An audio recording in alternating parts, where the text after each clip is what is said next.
operasi untuk menjejak pengganas di kawasan Tanjung Batu masih lagi diteruskan oleh pasukan kecamatan.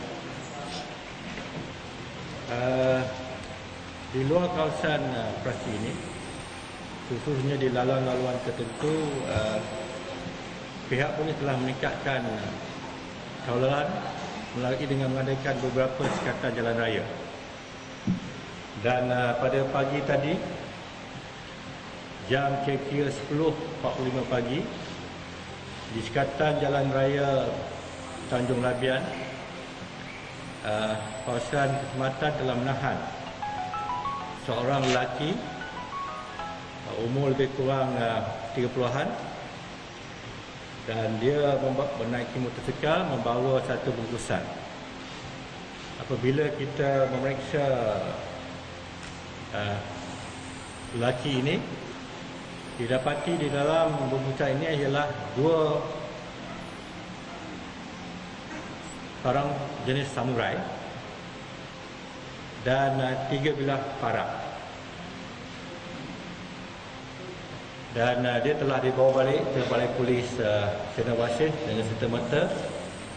Dan pada masa kini siasatan sedang dijalankan, di mana soal siasat sedang dijalankan oleh tim CID Polis Raya Malaysia untuk menentukan apa sebab lelaki ini membawa senjata tersebut dalam keadaan yang mencurigakan, iaitu senjata-senjata tajam ini disembunyikan dalam satu bungkusan.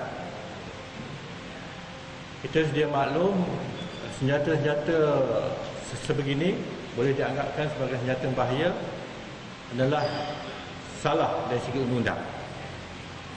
Dan oleh kerana tempat lelaki ini ditahan juga tidak jauh di kawasan operasi, maka kami perlu menyiasat untuk mengetahui latar belakangnya sebenarnya, dan jika lelaki ini ada kaitan dengan pengganas yang kita percayai masih lagi bersembunyi di kawasan Tanjung Batu. Pada umumnya, saya ingin memaklumkan sekali lagi, keadaan kawasan operasi ini masih lagi dikepung oleh kawasan perkhidmatan yang terdiri daripada tentera dan polis. Dan sekali lagi saya minta kepada orang ramai menunggu arahan kawasan perkhidmatan bila masanya boleh bergerak ke tempat kampung itu. Pada masa ini, hingga hari ini, saya telah menilai kedudukan, keseluruhannya dan maklumat-maklumat yang kami dapat di semasa ke masa daripada orang ramai. Saya minta sekali lagi kepada orang ramai, jangan lagi memasuki kampung ini tanpa mendapat tulisan daripada pihak pasukan kecamatan. Jadi kita masuk keluar pun tak boleh, dan jadi kita masih lagi memantau keadaan ini. Dan sejak itu, sejak petang semalam, tidak ada berlaku apa-apa pertempuran. Walau bagaimanapun, kami percayai masih lagi ada saki-baki pengganas di kawasan tersebut, dan kami berhati-hati dalam tindakan kami. Pasukan khidmatan telah bergerak sejak semalam lagi ke lokasi-lokasi yang kita rasa untuk kita memperkecilkan kawasan-kawasan pergerakan pengganas ini. Saya telah kesempatan untuk melawat anggota-anggota pasukan keselamatan yang bercedera dalam pertempuran. Terdapat 3 anggota, seorang daripada ATM dan 2 daripada PDRM di hospital disandarkan. Dan dengan sepatutnya saya melaporkan bahawa ketiga-tiga ini, mereka ini berada dalam keadaan yang baik dan dalam keadaan semangat yang tinggi. Saya juga setelah pagi tadi telah melawat tim CID dan khususnya tim forensik polis ya, yang sedang memeriksa mayat-mayat pengganas yang telah kita keluarkan dari kawasan operasi.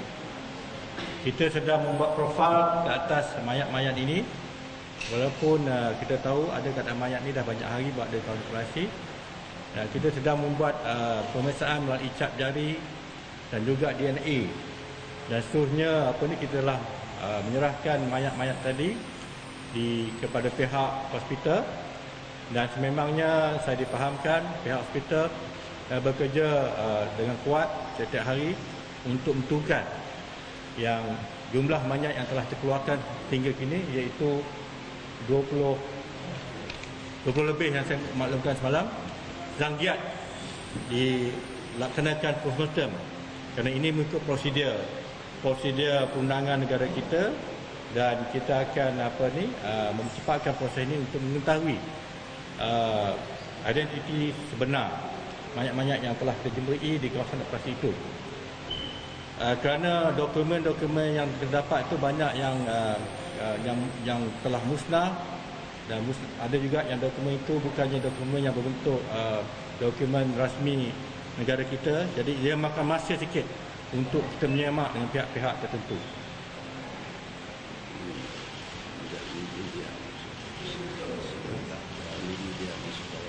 Begitu juga saya dengan PAT telah antara lainnya berbincang. Kami utamakan antara lainnya ialah keselamatan orang ramai dan tuan-tuan sekalian sebagai pihak media. Jadi saya harap tuan-tuan bersabar ya. Janganlah terlampau jangan masuklah ke kawasan operasi ini. Ya, berilah kerjasama. Setakat ini kerjasama yang diberikan oleh tuan-tuan adalah baik, dan saya harap kita terus menghormati antara satu lain kerjasama kita ini. Dan seperti biasa, insya-Allah saya dengan PAT ya, sama ada pagi atau petang, kita akan teruskan untuk updatekan kepada tuan-tuan tentang apa-apa maklumat yang berkaitan tentang operasi ini.